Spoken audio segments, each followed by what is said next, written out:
Hi, everyone. Welcome to the Purpose for Life podcast. I'm your host, Suzanne Roberts, author of It's Deeper Than That, founder of Unifying Solutions, designer of Polarity System Design, and designer of The Great Reconnection, where we bring people along for transformation to vibrancy, purpose, and liberation. And I'm so excited to have Karen Hewitt here today. I want to say a couple things about Karen before we get into talking to one another. What I really love about this podcast today is that Karen's really going to talk about their evolution into being led by a deeper place, deeper than that place within, really being urged by a soul calling. And I'm just going to give you a little bit of background to that evolution, and then we'll lead right into it. There's so many facets to Karen, but we can start with a college basketball player to being a college basketball coach to getting a master's degree and then being chief of staff and then going into being an assistant to a nonprofit in an organization and then going into the corporate world and then coming out and launching their own business and then launching themselves differently as they evolve. So it's a continuing evolution. And I think the courage and fortitude to keep being true to oneself is what we're going to hear from Karen today. And I hope that gives you all everyone else to have the courage to do the same. So, on that note, Karen, can we start with some of the things that you're passionate about now and what it takes for you to live into that passion today? Both of those things I want you to address. But the first thing I want you to talk about is who you are as a healer and how you want to contribute in a healing context. Which one would you like me to answer the first? You get to choose. Okay. Um, I'm gonna go with what I'm passionate about, and then I'm gonna ask you to ask that last question again. Okay. Absolutely. I am passionate in this moment about healing, about creating affirming cultures and spaces for the most historically marginalized, including my identities, Black, queer, trans, neurodivergent, mask of center, woman presenting, femmes. Like I'm creating spaces for people right now and doing different projects that gets us all together in community, and that is watching people heal in those spaces has been life-giving to me recently. I'm passionate about art. I am passionate about people, and I'm passionate about healing right now. And it has been quite the evolution to it. But really enjoying living those passions out, as well as navigating the terrain of what it means to live those passions out. Can you talk about, I'm going to use the words fortitude and courage that it takes for you to continue to let yourself evolve and be led by these passions? I'll say this about courage. I was born, courage and fortitude. I was born with a dislocated hip. I had a full body cast. And legend has it that after I got at 6 months into having or 4 months into having the cast, I got it cut at the knees. And by the end of the day, that day I was crawling. And so I am no stranger to finding a way, making a way. As a Mm. professional, I'm always been the person that would find the joy in it, would find the positive in it, would laugh, would find the ways to laugh in things and through things, even when they were hard. And so for me, it's kind of a way of life. I don't know much Mm. different. Um, However, what's different about right now is the ability to look at all the things that I could do and say, this is where my heart is telling me to go. This is where my soul is telling me to go, and then pave that way. And that has caused and create that has been created by a lot of pioneering. Um, for me to be all these identities, it's not strange or new. I'm with me every day. But then I realize when I'm doing these things that often I'm the first of all of Mhm. these identities to be doing them. And I've had to go through many dark nights, and many of shadow work, and polarity has really helped me be able to sit still long enough to hear my soul telling me what to do. And that's what the call is. That's the call I can't ignore. That's what life is asking and calling me to do. And Mhm. I could say no. Um, but none of that makes sense if I want to live like we get one life. Like I'm gonna live in this body, in this human experience. I think we make choices and then we have a human experience. And the human experience I want to have is me, you know, creating as much safety and affirmation for people like me and people in Mhm. general, but people like me especially. And I'm gonna do that till the wheels fall off. Really appreciate what you said because you could do so many things. I mean, you are a poet, you have poetry books, you are a performer, you are a singer, you are a storyteller. You also have HR skills and, like I I said, did. basketball skills. I mean, you have so many directions you could go, but to really choose to sit with yourself and listen and understand what's being asked of you, that is taking the cast off and crawling. It really is. A couple of things that I know that are crucial for you are connection and community. Mhm. And will you talk about how you understand connection and what connection has to do with healing? We were never built or intended for the extreme and hyper individualism that Western society and European culture has given us. In all the tribal indigenous spaces, connection is often thought to be the only purpose of life, is to come into Hmm. life, have a human experience, connect to the people that you are with, and go on to the next thing. Every time I'm looking at folks, I'm aware that like I'm in them and they're in me and we're mirrors of each other. And I think we've really, really lost our way in terms of what it means to be connected, first of all, to self, right? Like there's a disconnect, a huge disconnect to self. And I think that is, we see the symptoms of that all the time with the violence, the hate, the rage, the anger, and the division. You can see with people trying to control other people and other demographics that they never come into contact with. Like those are all things that you can see in terms of not being connected to self. And then, of course, not being connected to each other in meaningful ways. Like a lot of our interactions are transactional. So for me with connection, especially with the HR piece, like I'm really about humans. That's why it's not always easy to be in that space because oftentimes HR protects the company or the organization or the business. And so connection for me is intimate, it is vulnerable, it is it is the way that we were intended to interact with each other and ourselves and our souls and spirit and energy and source. And so that's how I feel about connection. And in community, the truth is, in community, there is a cost to everything, right? And so in community, the cost is frustration. Like you will have frustration because you're dealing with all of these different personalities and you're dealing with all of these different ideas and opinions and things of ways that they should go. But when you're connected to self, when you're connected to your soul and you're listening to your soul, and then you're going into spaces with other people who are in the same energy or the same vibration, and they're also connected to their soul, right? Then beautiful things can happen. But inclusion, I'll say this, inclusion, community, all of that takes time. It Hmm. takes time. And that is the one thing that I would say would be the most challenging thing, but you can only go so far alone. And I think that's an African proverb, if you want to go far or go fast, go alone. If you want to go far, go with others. Go together. Yeah. Go together, yeah. Something like that. Yeah.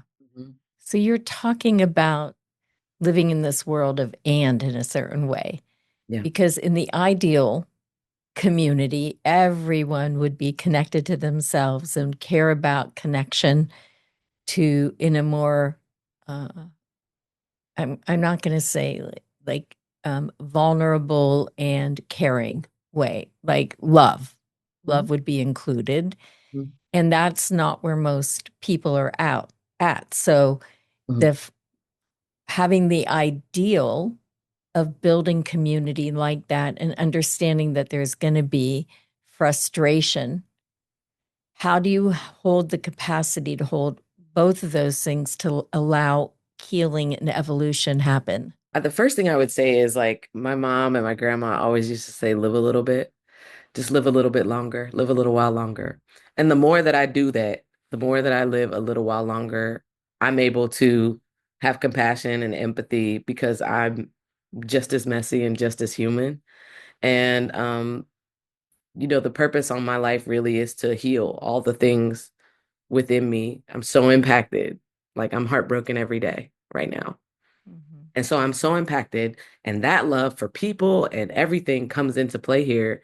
And I have to do the work to make sure that I'm okay so that I can go share the tools and hopefully people can, add to their tool belt in terms of regulation in a really, really dark time. And that empathy and that having made mistakes and done a lot and messed up and succeeded and all those kinds of things really helps me look at people with a lot of love and empathy. And I'm able, like, I know vulnerability has its drawbacks, but for me, I'm willingly vulnerable, knowing that it might inspire someone else to do the same. And the more vulnerable I am, the more healing is available to me. And then the more healing is available to community when I'm in community with that mindset and that thought Mm. process. Would you share your definition of vulnerability so that people can understand what that means to you listening in?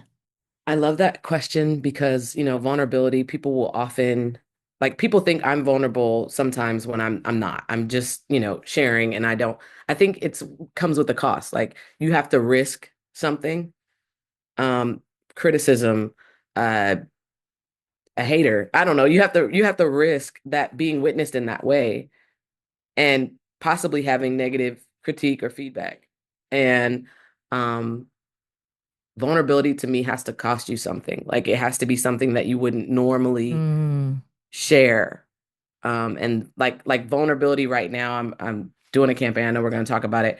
But having to say as someone who has raised, I mean, thousands of dollars for organizations and friends and people in need, to have to say, I'm in need now.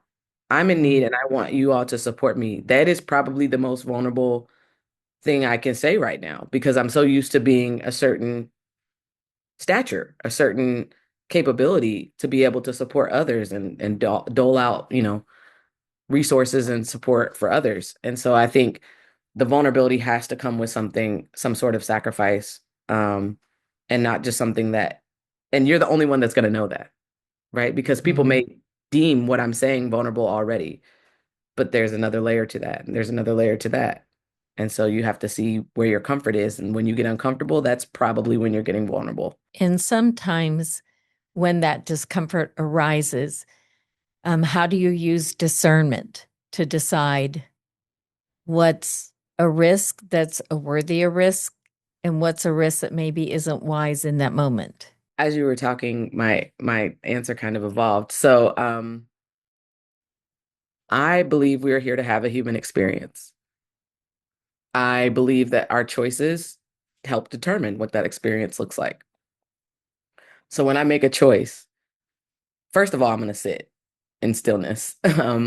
With the, in polarity, in polarity system design, we're gonna cross our ankles and cross our wrists, and I'm gonna go into the root system and connect, ideally with you and other people that I know are constantly rechecking in on that connection daily. So I'm gonna sit there. There was a recent day I woke up and I was like, I'm gonna sit for 5 minutes. And so I sat for 5 minutes and my attitude was still terrible. So then I did 10 more minutes and then I did 10 more minutes. And then I was actually able to say, okay, what experience do I want to have? And because I had sat that long and really let my own energy work itself out, because it was not right, right? Like, so I was letting it work itself out. And then I was able to really see clearly about what Okay. experience I wanted to have. And I made the choices, and then I had an experience. And could I have had a different experience with a different choice? Yes. I don't really see it as the risk winds up being in the vulnerability, but the risk is also like, okay, I want to have this experience of being vulnerable. I want to have this experience of leaning on my community when they've leaned on me for a long time. I want to have this experience of, you know, anything, marriage. I don't want to have this experience of um professionalism, right? Like I want to have this experience with this organization or a client or a person. And I think that we have choices and Mm. we always have choices, whether that's, and like it's ideally for me, I know I'm at my favorite version of myself when it's an invitation from me, even to me, but it's an invitation to be a better human, to do something different, to have an experience. And I don't look back and think, well, what could have been I know I could have had different experiences if I would have made different choices. I didn't. So live in this one. So when I'm listening to you, what I'm hearing is being deliberate and intentional to be still enough to see how you want to be available to yourself first and then how you want to be available to the world. And that's when I'm listening to you, that's what vulnerability sounds like to me. I do want to go into what you've been talking about, but I want to ask you another question first because you're talking about shouldering for such a long time for organizations and people and communities and family and friends shouldering. Yeah. And will you talk about the social shaping of shouldering for Black humans that you're disrupting in order to do something different? So this one is interesting, and I'm gonna go back a little history on my family. My family, my father's side was sharecroppers in Kentucky, Louisville. And I have an uncle right now, that is sick and quiet about it. I have family members that have lived quietly and died quietly and encouraged others to do the same. My mother will still say, "Well, what are you going to talk about when I have a show? What are you going to do your comedy on? What is your poetry about?" Basically just that worry of being witnessed and being seen because for so long, decades, it was better to be under the radar in terms of being safe. Don't bring attention to yourself. Don't draw attention to yourself. Just live quietly, get a good government job, and die quietly. And that was like enough. And I'm disruptive because I'm like, that's not enough. That's not even a life to me worth pursuing. Like you're just sitting there and letting life happen to you. And that I know that can sound judgmental, but to me, I know I'm disrupting that narrative. And I talked a lot with my father about this when he was passing in his last year of life. 2 years ago. He died a year ago. And so 2 years ago, we would be talking deeply about recording and writing his story. He started writing some stories. We would have some videos and tell stories because it was like, these get to live on. These, Mm. these are what we have. There was I think, a choosing point for him. I don't know if he knew it at that moment. I knew it at that moment, but it was like, oh, this is just like the 70s. I think that was the moment he decided, like, I'm not here much longer. And I understood that. I understood that choice. But I'm like, I'm the kind of person, and that may be from athletics or grit or whatever, but I'm the type of person where it's like, all right, if we're gonna be oppressed, at least like let me live. Like, you know what I mean? Like if that's all the legislation that's coming down is full of hate and they've never met me and they don't know me. Um, I can still go in these spaces and find the spaces and find the people that I can curate beautiful and affirming experiences with. So let's walk down the pathway of Yeah. what you're launching now. You've talked about, saying now I'm in need, hmm now support me. But it's way more than that. It's supporting something that's so transformative and life changing and sustainable throughout history. I would say it's interrupting generational trauma and generating generational healing. And so will you talk about your project and what you're actually launching and why you're asking for support at this time? This has kind of evolved into something way, way bigger than me, of course. Originally, I'm doing currently live recordings of our my podcast, The Culture of You, and I'm doing those at Zora's House, which is a wonderful women plus of color incubator and co-working space in Columbus, Ohio. And I will have 1 to 3 people. And this season is centering Black women. So that is women assigned female at birth, folks, trans women, like that is women, Black women. And it is centering that. So there may be a guest that is not a Black woman, but they would be coming with a Black woman on her own request and invitation. So this is the season. And so as we started doing this, I went to a conference. I went to Azora's House, an first annual Zora Neale Hurston Summit, and understanding how anthropological she was and how much of a storyteller and film and movie and editing, all the stuff she was doing and all the storytelling that she was doing up until her death. Um, it was kind of like, okay, this is a moment. I'm capturing this. We had so many views in like a week. We had, I mean, your and I podcast probably got like 105 like over since the course of it, since we've done it 2 years ago. That podcast has 100 views already in 2 weeks. And it was uh three very forward facing leaders in the community, Black women who have been advocates, activists in queer and Black spaces. And it was like there were tears, there was laughter, there were stories, there were hacks, there were tools, and like the whole room, probably about 15, 20 of us, it was an intimate setting. Uh, we stayed after, we lingered, and it was just like, I needed that. And then there were questions from the audience, like, how would you suggest I move about this? And talking about all the things that we hit up against as Black women or Black women presenting folks in the community. Like when we have a conversation about banks, even working with, you know, Zora's House and like bigger entities, and they just had this $6 million building. It was the Jump at the Sun Society of all Black women leading the charge that got us to get that money, right? Like I'm a small number of people who got together and invested in that building. But like even now, getting loans and understanding the interest rates that we get and understanding like how that looks, it is quite the landscape of landmines. And just being able to be in a community of people where a lot of things are already understood and you don't have to explain them through is relief enough in and of itself. So what I've started to do, this is called Ain't I a Griot. The campaign is called Ain't I a Will you Griot. say it again? Just slow it Ain't down. I a Griot? There you go. Say it one more Ain't I time. a Griot?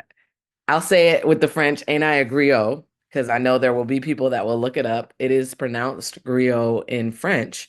All along the transatlantic, we have all kinds of languages and influences, but culturally, it is griot, and it is West African, and it is someone who would be a poet, a storyteller, a musician, and they would travel around doing oral storytelling events, and they would capture those stories and then also retell them almost verbatim.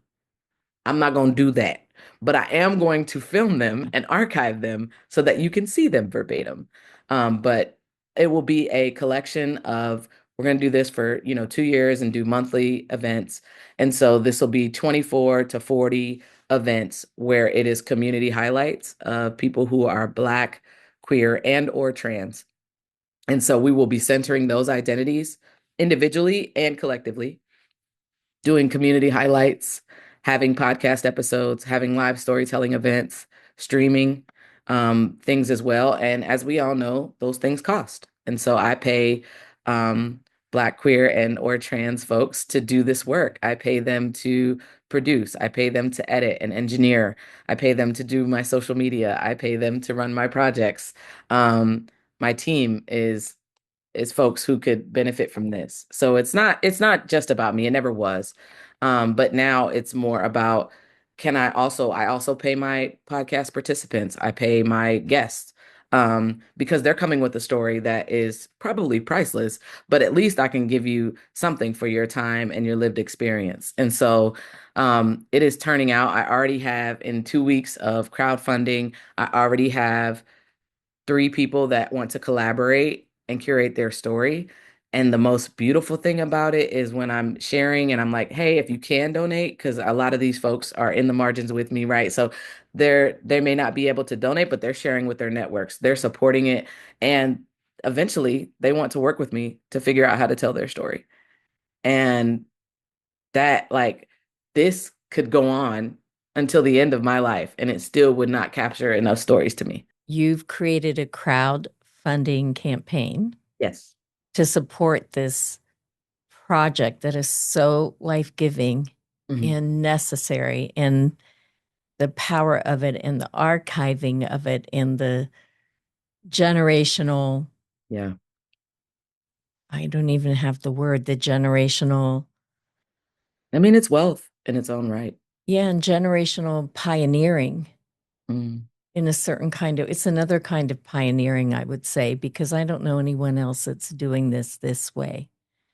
This way, no. I mean, I think we all have our gifts. I would be remiss not to shout out the work of, Black Out and Proud in Columbus, Ohio. They have a storytelling series that they've operated under. There's also the Buckeye Flame, which is a newsroom, and it's Ohio's LGBTQ plus newsroom. There is Black Girl Media in Cleveland, Ohio, that is really centering Black women and doing great work there. And I also just got back from a conference in April with 60 Inches from Center. And that is an organization that works with journalists and artists to cover art events and make sure that they are covered and documented and written about and shared with the world. So, So, Karen, tell me how this listening community can be part of forwarding this incredible project sure. and, support. Can you tell us what your fundraising goal is? Sure. My fundraising goal is 25,000. Currently we have 2,700 raised in 2 weeks. So that's, successful. Obviously, the numbers we need to increase those shortly. So if you are able to donate, if that is your gift, if that is your have, if you will, then that is welcomed. And you can donate at a link. It's through I Fund Women / I A Griot, but we will provide that link for you. But that could be just a donation. There are also rewards there. So I can come do a fireside chat, right? And I could come do it for an hour or 2 hours. I could do a Phoebe assessment because I'm certified in the Phoebe, which is the focus energy based indicator, which talks about your 4 energy patterns and which ones you are most generative for you. I could go walk you through that. I could write you a poem for someone you love or yourself. Like there are a lot of rewards in there. Some people will just do monetary contributions for love. And then there are rewards that you can also pick up and pay for as well. The other things that you can do is go to my YouTube and subscribe because monetization happens after a certain amount of subscribers. You can if you want to collaborate or you know someone who has a story that they might want to tell in Columbus, Ohio, or beyond, have them get in touch with me and we'll start that planning in September. Um, Pass that along, right? If you have networks of people that are in media or that are doing this type of thing and you want to share this with them for whatever could come from that, please do that. So this is a call. It's not only a call for donations, a call to action for donations, it's a call for collaboration. It's a call for community. It's a call for people who have been looking for this type of interaction and energy and healing. So yeah, that's what that is. Those are the things that you can do right now to support it. Share it on your socials. Tag me, connect me with on Messenger, text me, like whatever that looks like. I'm really responsive. Um, and I'm having a wonderful time hearing all the possibilities of what people are wanting to create and even still just already doing it because I wanted to create at least a couple episodes so people could see what I was talking about before. So go to the YouTube channel, look at the culture of pioneers, activism and advocacy in Columbus. And that episode alone should show you the kind of energy it is. It's an hour and a half. It's similar to a TV show, but it's really fun. It's really fun and it's really informative. So there's So stuff for it's you to see. so it sounds to me like through this podcast, we've gone from connection. We started with healing, Hmm. connection, community, and then this passion project. And it's a synergy of all those things and all the creative juices that you have. And the YouTube channel is called The Culture of You. Hmm. And that's what you would subscribe to. And we'll have links here for you to Hmm. donate. And if you don't have it to donate, pass it on to people that you know. I've donated, join me in donating, Thank and you. I will donate again uh, when the time's right. Mhm. And Karen, I want to thank you for being here on the Purpose for Life podcast. I'm going to leave you with one question. Okay. What do you think the purpose for life is? I think the purpose for life is to have a human experience, to experience love in a human way, to live out your gifts and share them with the world and reach the highest consciousness you can.